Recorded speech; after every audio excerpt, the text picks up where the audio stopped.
ہوا کرتی تھی, فیڈرل لسٹ اور کانکرنٹ لسٹ. پرانے آئین میں تو 3 ہوا کرتی تھی, تو وہ کانکرنٹ لسٹ ختم کر دی. جو چیزیں سینٹر کے پاس نہیں تھی, یعنی حکومت فیڈرل کے پاس نہیں تھی, وہ سب پروونسز کے پاس چلی گئیں. این ایف سی ایوارڈ کو ان کو واپس, اگر یہ 18ویں ترمیم کو واپس کریں گے, خاص طور پہ این ایف سی ایوارڈ کو, تو یہ پیپلز پارٹی کس طرح سے اپنے کس بات کا جواز دے گی کہ جی ہم نے 18ویں ترمیم کو رول بیک کر دیا. پھر آرٹیکل 243 کی امینڈمنٹ کی بات ہو رہی ہے, جس کے اندر کمانڈ جو ہوتی ہے صدر مملکت کے پاس ہوتی ہے, وہی اپوائنٹ, وہی کمیشن دیتے ہیں آرم فورسز میں, وہی اپوائنٹ کرتے ہیں on the advice of the prime minister یہ سارے سروسز چیف جو ہوتے ہیں ہماری آرم فورسز کے. اس کو بھی, اس کو کیا ترمیم کہے گی میں نے نہیں دیکھا اس کو. میں سمجھتا ہوں کہ یہ بہت ہی سخت ترمیم ہوگی اور ڈیموکریٹک سسٹم کا ہوگی, کیونکہ پارلیمنٹ اب ایک ربر اسٹیمپ سے زیادہ کچھ ہے نہیں, جو چاہیں گے یہ امینڈمنٹ کروا لیں گے. پاشا صاحب, ایک سر ہمارے آلریڈی کانسٹیٹیوشنل بینچ تو بنا ہوا ہے, اور جس طرح میں نے عرض کیا وہ ابھی اس کا فیٹ کیا ہے, وہ ابھی 26ویں یعنی ترمیم ہی پتہ نہیں گریپل کر رہی ہے سپریم کورٹ کے, اس کو سننا ہے نہیں سننا. ابھی زبیری صاحب نے فرمایا کہ وہ چیف جسٹس صاحب سن لیتے تو اچھا ہوتا, لیکن اسی کا نہیں پتہ. 27ویں ترمیم آ رہی ہے, کیا اس کا مقصد یہ کہ ہم یہ مانیں کہ جو کانسٹیٹیوشنل بینچ ہے وہ شاید ڈیلیور جس طرح سے کرنا چاہیے نہیں کر سکا, اور اسی لیے ضرورت ہے ایک کانسٹیٹیوشنل کورٹ کی؟ دوسرا یہ کہ جس طریقے سے آلریڈی تنقید شروع ہو گئی ہے کہ یہ تو وہ جسے کہا جاتا ہے کہ مائی وے اور ہائی وے والا سین پاکستان کی جوڈیشری میں بھی چلا گیا ہے, یعنی ججز اگر وہ کہتے ہیں نا فال ان لائن اور فال بائی دا وے سائڈ, وہ والا کام ہو رہا ہے, اور آلریڈی یہ کرٹیسزم شروع ہو گیا ہے. بہرحال کرنا پارلیمان نے ہے, اس میں کوئی دو رائے نہیں ہے, لیکن بڑا سختی والا جس طرح زبیری صاحب کہہ رہے ہیں ترمیم آئے گی, اور اس میں گنجائش کسی کی نہیں ہوگی. انہوں نے تو آلریڈی یہ کہہ دیا کہ جو جس کی مرضی ہوگی وہ ترمیم کر لے گا. بسم اللہ الرحمن الرحیم. دیکھیں, پارلیمان کے پاس تو ترمیم کا اختیار ہے, اس میں دوسری رائے نہیں ہے, اور 26ویں ترمیم جو پاس کرنے والے ہیں وہ آج کی اپوزیشن ہے, ان کی مرضی کے ساتھ 26ویں ترمیم بنی. میری مراد پاکستان تحریک انصاف سے ہے کہ انہوں نے مولانا فضل الرحمان صاحب کے ذریعے 26ویں ترمیم پہ انگوٹھا ثبت کیا تھا, اور پھر اس کے بعد اسمبلی میں نہ جا کے یہ ثابت کر دیا کہ وہ اس 26ویں ترمیم کے حق میں ہے. آج یہ اعتراض کر رہے ہیں, ٹھیک ہے, بعض چیزوں پہ جو اعتراض کر رہے ہیں وہ بالکل درست ہیں. مثلا میرے بھائی آبا زبیری صاحب نے جو فرمایا, یہ مجھے اس سے کوئی اختلاف نہیں ہے کہ جو نظر آ رہا ہے وہ یہ ہے کہ شاید 26ویں ترمیم والا جو کیس ہے وہ انفریکچوس ہو جائے اور 27ویں ترمیم آنے کے بعد, کیونکہ سچا جو احسن بھون صاحب کا جو مطالبہ تھا کہ کانسٹیٹیوشنل کورٹ الگ بننی چاہیے, اگر یہ بن بھی جاتی ہے تو کیا حرج ہے. بات یہ ہے کہ ایک چیز پہ میں ضرور اختلاف کروں گا ود ڈیو ریسپیکٹ, کہ کہتے ہیں جی کہ جو موجودہ سپریم کورٹ ہے وہ تو سول کورٹ ہے, سول کیسز کر رہی ہے, کریمنل کیسز کر رہی ہے اور ختم ہو گئی ہے. کیا 26ویں ترمیم سے پہلے یہ سول کیسز اور کریمنل کیسز سپریم کورٹ میں سماعت کے لیے نہیں پیش ہوتے تھے؟ یہی ججز ہوتے تھے اور یہ سماعت بھی ہوتی تھی, اور آئین کے تحت آرٹیکل 185(3) کے تحت جو لیو گرانٹ کرنے والی جو پٹیشنز ہیں وہ چاہے کریمنل ہو چاہے سول ہو, وہ سپریم کورٹ آف پاکستان میں آتی ہیں. تو یہ کہنا کہ یہ سول ججز ہو گئے, یہ نامناسب سی بات ہے. میں ود ڈیو ریسپیکٹ یہ عرض کروں گا. اب بات ہے کہ کتنی سختی آ رہی ہے. جہاں تک ایگزیکٹو میجسٹریٹس کا تعلق ہے, تو یہ تو ہمارا مطالبہ تھا پورے پاکستان کا, اور جب آئین 1973 کا بنا تو اس میں ایک ڈیڈ لائن دے دی گئی تھی کہ اس فلاں تاریخ سے ایگزیکٹو میجسٹریٹس کا جو سسٹم ہے وہ ختم ہوگا اور جوڈیشل میجسٹریٹس تعینات ہوں گے. اس کے کافی جو ڈیڈ لائن ہے وہ گزرنے کے بعد پھر یہ ایگزیکٹو میجسٹریٹ سسٹم ختم ہوا اور پھر جوڈیشل میجسٹریٹس کا ہوا. ہم یہ سمجھتے ہیں کہ اگر انہوں نے ایگزیکٹو میجسٹریٹس کو یہ ہیئرنگ کا اختیار دے دیا, کریمنل کیسز کی ہیئرنگ کا اختیار, تو یہ کوئی مناسب بات نہیں ہوگی. سول کم جوڈیشل میجسٹریٹ جو کر رہے ہیں وہ زیادہ بہتر ہے چونکہ ان کی لیگل اپروچ ہے. اب ایگزیکٹو میجسٹریٹس ہاں اس حد تک ضرور ہونے چاہیے کہ مثلا ریٹ لسٹ آویزہ نہیں ہے, کوئی مہنگائی ہو رہی ہے وہاں پہ وہ چھاپے ماریں, کوئی تجاوز ہے, اس قسم کے جو ایگزیکٹو ٹائپ کیسز ہیں ان کی فوری سماعت, اور جو فوری سماعت کے معاملات ہیں, مثلا 107 151 ہے, جی جی جی اس طرح کی کیسز کی تو وہ سماعت کر سکتے ہیں. لیکن جو باقی کیسز ہیں پی پی سی کے تحت, باقی جو ٹرائل والے جو کیس ہیں, ان کو میں نہیں سمجھتا کہ ایگزیکٹو مجسٹریٹس کے تحت مقرر کے چھوڑنا چاہیے. سر میں ذرا چاہوں گا اس پہ تھوڑا سا ریفلیکٹ کیجئے گا. جو بات ابھی میرے خیال میں واضح طور پر ابھی زبیری صاحب نے بھی فرمائی, میں چاہوں گا ذرا اس پہ بتائیے کہ جو امپریشن ہے, برادر میں کہوں گا یہ گروئنگ امپریشن ہے کہ پاکستان میں عدلیہ محکوم سے محکوم تر ہوتی جا رہی ہے بہت زیادہ, اور بڑی تابعدار قسم کی عدلیہ ہو جائے گی by the end of let's say few years. اگر 27ویں ترمیم بھی آ جاتی ہے, جوڈیشل کمیشن کی کمپوزیشن بدل گئی, چیف جسٹس کے لیے جو ایک ان کی تقرری کے لیے ہوا اس میں ایک کمپوزیشن بدل گئی, تو بڑی کنٹرولڈ قسم کی عدلیہ آپ کی ہو جائے گی.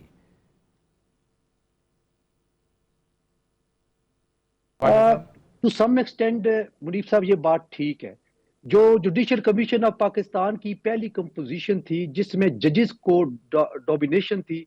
وہ جو ہے وہ بھی غلط تھی, اور آج اگر ایگزیکٹو کی ڈومینیٹ ہو گئی ہے تو یہ بھی غلط ہے. اس میں بیلنس ہونا چاہیے, اور میں سمجھتا ہوں کہ یہ حکومت کے پاس 27ویں ترمیم کے وقت یہ ایک اچھی اپرچونٹی ہے کہ یہ کمپوزیشن اس طرح بیلنس کر دے جوڈیشل کمیشن آف پاکستان کی کہ کم از کم جو ججز کی تعیناتی اعلیٰ ترین عدلیہ میں ہوتی ہے اس پہ کوئی انگلی نہ اٹھے. جب ان پہ انگلی اٹھتی ہے, اس پہ اعتراض ہوتا ہے, چاہے وہ جتنا بھی اچھا جج ہو, تو اس کی کریڈیبلٹی ایٹ سٹیک ہوتی ہے. اب آپ دیکھ لیں 26ویں ترمیم کے بعد یہ شور اٹھ رہا ہے جی کہ جو ہائر اور سپیریئر جوڈیشری ہے وہ حکومت کے تابع ہو گئی ہے. میں ایک سوال یہ پٹ کرنا چاہوں گا کہ کیا 26ویں ترمیم کے بعد کوئی ایسے ججز سپریم کورٹ آف پاکستان میں آئے جو انوانٹڈ تھے؟ آپ دیکھ لیں کہ وہ ججز آئے جو متعلقہ ہائی کورٹ کے چیف جسٹس صاحبان تھے, سینئر ججز تھے, جن کو ہائی کورٹس میں کام کرتے ہوئے 10 9 سال ہو گئے تھے, ٹھیک ہے سر, ان کو ایلیویٹ کر دیا گیا سپریم کورٹ آف پاکستان میں ایز جج. تو ان ججز کو اس طرح میں لائن کرنا مناسب نہیں ہے. اگر وہ 10 سال 11 سال آپ نے ان پہ اعتراض نہیں کیا تو آج سپریم کورٹ میں جب بیٹھے ہیں تو ان کو کہتے ہیں کہ یہ بٹ سر ایک سیکنڈ, سر پاشا صاحب میرے ساتھ رہے گا سر ایک سیکنڈ, میں ذرا زبیری صاحب, ایک تو یہ ہے سر کبھی پاشا صاحب نے کہا جوڈیشل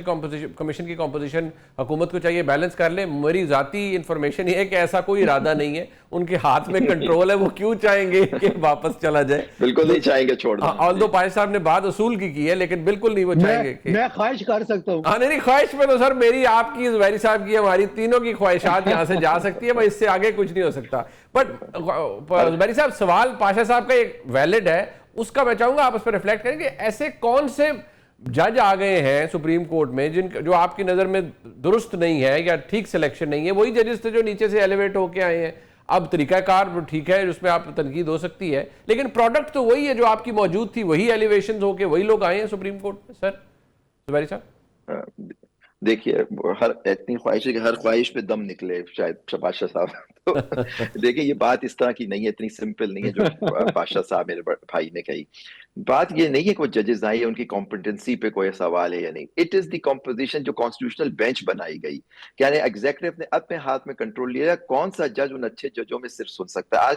سینئر جج, چیف جسٹس صاحب, سینئر ججز جو ہیں اس میں شامل نہیں ہے. اپنی مرضی سے وہ جج بنا سکتے ہیں, اور اس کا ٹینیور بھی یہ خود فکس کرتے ہیں کہ 6 مہینے کے لیے بیٹھ سکتا ہے ایک جج. اس کو کل وہ ڈیسائیڈ کریں گے کہ یہ جج اب نہیں بیٹھے گا جو اس کے ساتھ. آپ دیکھیے بات یہ نہیں ہے, بات یہ کہ میرا آپ کے کانسٹیٹیوشنل کیسز جو ہوتے ہیں, میں نے یہ بات نہیں کہی تھی کہ سول عدالت بن جائے گی. جب کانسٹیٹیوشنل یہ ججز ہیں انڈر دا کانسٹیٹیوشن اپوائنٹ ہوتے ہیں, ہائی کورٹ اور سپریم کورٹ کے. بات یہ کہیے کہ جب کانسٹیٹیوشنل جو سارے آرٹیکل 184 85 86 کے 186 کے کیسز ایک کانسٹیٹیوشنل کورٹ میں چلے گئے بینچ میں, تو باقی کا جو ججز رہ گئے وہ صرف سول اور کرمنل کام کے لیے رہ گئے. میں یہ کہہ رہا تھا کہ جب یہ اگر کانسٹیٹیوشنل کورٹ بن جائے گا تو ہمارا سپریم کورٹ آف پاکستان جو کانسٹیٹیوشنل کورٹ تھا, جس کا کام تھا یہ ان آرٹیکلز کے اندر فیصلہ کرنا, اور جو ویسے ہی کنفائن کر دیا گیا کانسٹیٹیوشنل بینچ میں, تو اس کی حیثیت ایک سول کورٹ کی لے جائے گی. سول کورٹ سے اپیلیں, کرمنل کورٹ سے اپیلیں آئیں گی, ہائی کورٹ کی جو اس کی بھی حیثیت ہائی کورٹ میں بھی وہ امپلیکنٹ ہو جائے گا. وہاں بھی شاید constitutional bench Sindh high court میں تو بنی ہوئی ہے, باقی جج بیٹھ کے باقی کام کر رہے ہوتے ہیں. تو وہ سارے کیسز جو ہیں وہ اس موضوع پہ کہا تھا. بات یہ نہیں ہے, بات یہ ہے کہ ان ایگزیکٹ کے پاس کنٹرول نہیں ہونا چاہیے کہ یہ جج کانسٹیٹیوشنل کورٹ میں بیٹھ سکتے ہیں, یہ جج نہیں بیٹھ سکتا, اور کون سے کیسز وہ سن سکتے ہیں اور کتنے عرصے کے لیے سن سکتے ہیں. کیونکہ میرے اور آپ کے کیسز زیادہ تر سرکار کے خلاف ہوتے ہیں. گورنمنٹ کے پٹیشن جو ہوتی ہے, کانسٹیٹیوشنل پٹیشن یا رول کے انٹرپریٹیشن یا کانسٹیٹیوشنل کے تشریح کے اوپر, وہ کانسٹیٹیوشنل کورٹس میں چلنی چاہیے, بینچ کے سامنے یا کانسٹیٹیوشنل کورٹ میں. اب آپ نے کچھ ججوں کو کانسٹیٹیوشنل بینچ میں بٹھا دیا, باقی کو الگ کر دیا. میں یہ کہہ رہا تھا کہ یہ طریقہ کار صحیح نہیں ہے. اب آپ کانسٹیٹیوشنل کورٹ بنا دیں تو سپریم کورٹ کی کیا حیثیت رہ جائے گی؟ کیا زبیری صاحب یہ ذرا اس کو بتائیے گا. پھر ہم یہ سمجھیں کہ جب کانسٹیٹیوشنل کورٹ بن جائے گی تو جو عہدہ ہے, پوزیشن ہے, forget about the names, جو پرسن بیٹھا ہوا ہے, ہمارے لیے تو اس عہدے کی اہمیت. پھر جو عہدہ ہے chief justice of Pakistan, frankly وہ آئی تھنک امٹیریل ہو جائے گا. لوگ کانسٹیٹیوشنل کورٹ کی طرف دیکھا کریں گے پھر کہ اس کا سربراہ سارے اصل دیکھیے وہی وہ کانسٹیٹیوشنل ہیڈ کا جو کوچ ہوگا سب سے امپورٹنٹ وہ ہوگا کہ وہ کانسٹیٹیوشنل کیسز سن رہے ہوں گے, وہ کانسٹیٹیوشنل کیسز ہوں گے, وہ اپنی مرضی کے ججز بٹھائیں گے, مطلب بیٹھیں گے لوگ جو جن کو وہ سمجھتے ہیں. ہو سکتا ہے وہ جج جا کے مانا کرے, لیکن وہ جو سمجھتا ہے جو ان کے حق میں فیصلہ کرے گا. دیکھیے جس آئین عدالت میں یہ امپریشن آ جائے اور عوام کو یہ امپریشن ملے کہ جو وہ عدالت میں لوگ حکومت کے سپورٹڈ ہیں یا ان کو سپورٹ کریں گے, وہاں سے کیا انصاف مل سکتا ہے؟ ان کو کیا انصاف کی امید مجھے اور آپ کو امید ہوگی؟ میں یہ نہیں کہہ رہا کسی جج کے بارے میں کہ وہ بیٹھ کے فیصلہ انصاف سے نہیں کرے گا, لیکن ایگزیکٹو کے پاس ہوگا کہ مرضی کا کہ میرے کیس جو ہوں گے یہ جج سنیں گے اس کانسٹیٹیوشنل کورٹ میں بیٹھ کے. وہ آپ دیکھیے کانسٹیٹیوشنل کورٹ کرنے کے بعد جتنے کیسز ہوئے سب حکومت کے کیس فیصلے ہوئے. کسی ایک فیصلہ بتا دیجئے جو عوام کے یا لوگوں کے حق میں آیا, انہوں نے اپنے ہی کو سپریم کورٹ کے فیصلوں کو اوورٹرن کر دیا. آج یہ حالت ہے کانسٹیٹیوشنل بینچ کا, اگر کوئی کیس آپ چیلنج کرنا چاہیں, اتنے جج ہی نہیں انہوں نے اپوائنٹ کیا, اس میں لکھ دیا بھی کہ اف پریکٹیکیبل اپیل ہوگی. یعنی اپیل کا حق, پہلے یہ جھگڑا تھا کہ 184(3) میں اپیل نہیں تھی, اب وہ ججز ہی نہیں ہے کہ اس کی اب اپیل بھی نہیں کی جا سکتی. ٹھیک ہو گیا. تو یہ ساری چیزیں ہیں. تو جوڈیشری کو اس طرح سے دیکھیں جہاں انصاف ختم ہوا, انصاف صرف ہونا نہیں چاہیے, دکھائی بھی دینا چاہیے کہ انصاف ہو رہا ہے. تو آپ اس وقت کانسٹیٹیوشنل بینچ میں بہت اچھے ججز بیٹھے ہوئے, اس میں کوئی شک نہیں ہے, لیکن پوائنٹ از دیٹ کہ آپ نے کسی کو تفریح کر دی نا کہ یہ جج آ سکتا ہے, یہ نہیں آ سکتا, اور یہ حکومت کے اور ان کے حامیوں کے ہاتھ میں یہ چیز ہے. ٹھیک ہے. اچھا, ٹورڈز دی اینڈ میں چاہوں گا پاشا صاحب آپ اس کو تھوڑا کنکلوڈ کر دیں گے. دیکھیے ابھی آپ نے خود کا کمپوزیشن ٹھیک نہیں ہے جوڈیشل کمیشن کی, اگر حکومت بیلنس کر دے وہ نہیں کرے گی, ٹھیک ہے, آپ نے اپنی خواہش کا اظہار کر دیا. بٹ سر جب کسی جج کو یہ پتا ہوگا کہ میری نوکری, مطلب میں اس کو بڑے بالکل سادہ الفاظ میں کہہ رہا ہوں کہ وہ سرکار کے پاس ہے اور وہ مجھے ادھر ادھر کر سکتی ہے, پلس جس جج کو یہ ہوگا کہ بھئی میرا تبادلہ میری مرضی کے بغیر نہیں ہو سکتا اور میرے پاس کوئی آپشن نہیں ہوگی, یا میں نے جانا ہے تو یا میں نے نوکری سے فارغ ہونا ہے, تو پھر جو شروع میں بات کی گئی تھی ٹرائیکوٹمی آف پاور کی اور کہا گیا کہ عدلیہ ایک ستون ہے سب کچھ, وہ تو ختم سر, فارغ ہو جائے گا نا. وہ تو اس کی تو کوئی حیثیت نہیں رہے گی. سرکار کے حق میں فیصلہ ہوگا اور سرکار کے پاس اتنا اختیار ہوگا کہ وہ کوئی ڈسینٹنگ جج کسی وقت بھی اسے شانٹ آؤٹ کر سکتی ہے. منیب صاحب بات یہ ہے کہ کئی ہائی کورٹس میں ایسی بھی صورتحال ہے کہ وہاں پہ وکلاء مطالبہ کرتے ہیں کہ فلاں ججز کو یہاں سے ٹرانسفر کر دیں, کوئی روٹیشن پالیسی بنائیں. وہاں پہ ان کی ججز کے جو چیمبرز ہیں, ان کے دوست احباب ہیں, وہ ان سے بینیفٹ اٹھا رہے ہیں. اور آپ یقین کریں, میرے بھائی کو پتہ ہے یہ زبیری صاحب کو, کہ کئی ججز جو ایک مقام پہ رہ جاتے ہیں ان کے متعلق کئی شکایتیں ہیں. اگر ایک جج مجھ سے ناراض ہو گیا تو آپ یقین کریں کہ میں پھر نہیں,